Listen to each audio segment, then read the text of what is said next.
सोचिए, बिजनेस की दुनिया की सबसे बड़ी दुश्मनियों में से एक असल में एक फैमिली ड्रामा हो।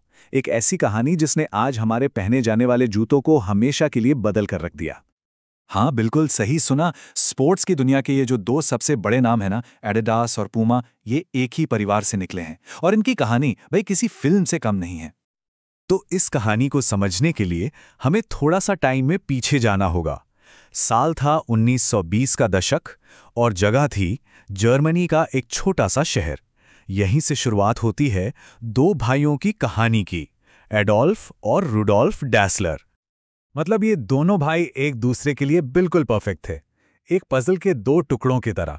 एक के पास जूते बनाने का जबरदस्त हुनर था, तो दूसरे के पास उन जूतों को दुनिया तक पहुंचाने की कमाल की कला थी। एडोल्फ, जिन्हें लोग प्यार से आदी बुलाते थे, वो एक जीनियस थे, एक सच्चे इनोवेटर। उनके सर पर बस एक ही धुन सवार थी, हर एथलीट के लिए दुनिया का सबसे बेहतरीन जूता बनाना।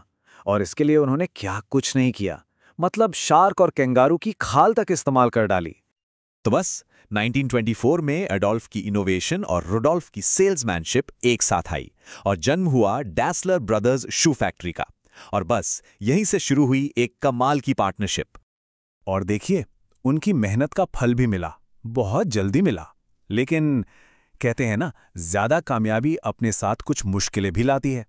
सफलता तो आई, पर साथ में एक ऐसी दरार भी ले आई जो वक्त के साथ सिर्फ बढ़ती ही चली गई। कहानी में असली ट्विस्ट आया 1936 में बर्लिन ओलंपिक्स के दौरान।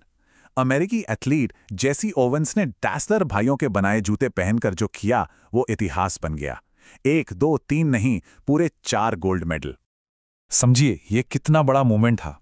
रातों रात जर्मनी के एक छोटे से शहर की ये कंपनी पूरी दुनिया में फेमस हो गई। डैसलर ब्रांड अब हर किसी की जुबान पर था। लेकिन जैसा अक्सर होता है, शोहरत के साथ साथ भाइयों के बीच की दूरियां भी बढ़ने लगी। और फिर एक ऐसी घटना हुई जिसने सब कुछ बदल दिया। 1945 में वर्ल्ड वॉर II के बाद रुडोल्फ को गिरफ्तार कर लिया गया। इसी एक घटना ने उनके रिश्ते में वो गांठ डाल दी जो फिर कभी नहीं खुल सकी। रुडोल्फ के दिलो दिमाग में एक बात घर कर गई कि उसे जेल भिजवाने वाला कोई और नहीं बल्कि उसका सगा भाई आदी था। बस भरोसा टूट चुका था और एक कभी न खत्म होने वाली दुश्मनी की शुरुआत हो चुकी थी। इस शक और अविश्वास का नतीजा ये निकला कि 1948 में दोनों भाइयों ने अपने रास्ते हमेशा हमेशा के लिए अलग कर लिए। उन्होंने कंपनी को बीच से दो हिस्सों में बांट दिया। एक पार्टनरशिप का अंत हुआ और दो ऐसी कंपनियों का जन्म हुआ जो आज दुनिया पर राज करती हैं। तो एडोल्फ ने क्या किया? उन्होंने अपने नाम से ही अपनी कंपनी की पहचान बनाई।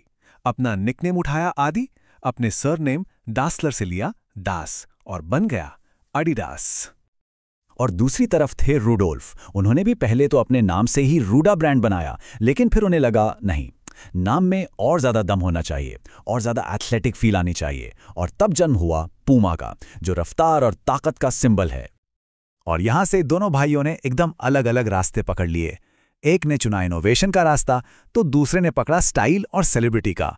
एडिडास ने अपना पूरा फोकस बेहतरीन प्रोडक्ट्स बनाने पर लगाया, वहीं पूमा ने फैशनेबल डिजाइन और बड़े बड़े स्टार्स के साथ जुड़कर अपनी पहचान बनाई। एडिडास के इनोवेशन का एक शानदार उदाहरण है 1954 का यह आविष्कार, स्क्रू इन फुटबॉल स्टड्स। इसने प्लेयर्स को यह आज़ादी दी कि वो मैदान के हिसाब से अपने जूतों की कीलें बदल सकें। सोचिए, उस जमाने में ये कितना बड़ा गेम चेंजर रहा होगा। तो सवाल ये उठता है कि इस कहानी का अंत क्या हुआ? सच तो यह है कि इसका कोई अंत है ही नहीं। यह रेस आज भी चल रही है, दुनिया भर के स्टेडियम्स में, बाजारों में, हर जगह। अजीब बात है ना, इन दोनों भाइयों की कड़वी दुश्मनी स्पोर्ट्स की दुनिया के लिए एक वरदान बन गई। एक दूसरे से बेहतर करने की जिद ने इनोवेशन को इतना बढ़ावा दिया कि पूरी स्पोर्ट्सवेयर इंडस्ट्री का चेहरा ही बदल गया। और ये पूरी कहानी हमें एक बहुत ही दिलचस्प सवाल के सामने लाकर खड़ा कर देती है। जरा सोचकर देखिए, अगर ये झगड़ा कभी होता ही नहीं, अगर ये दोनों भाई साथ ही रहते, तो क्या होता?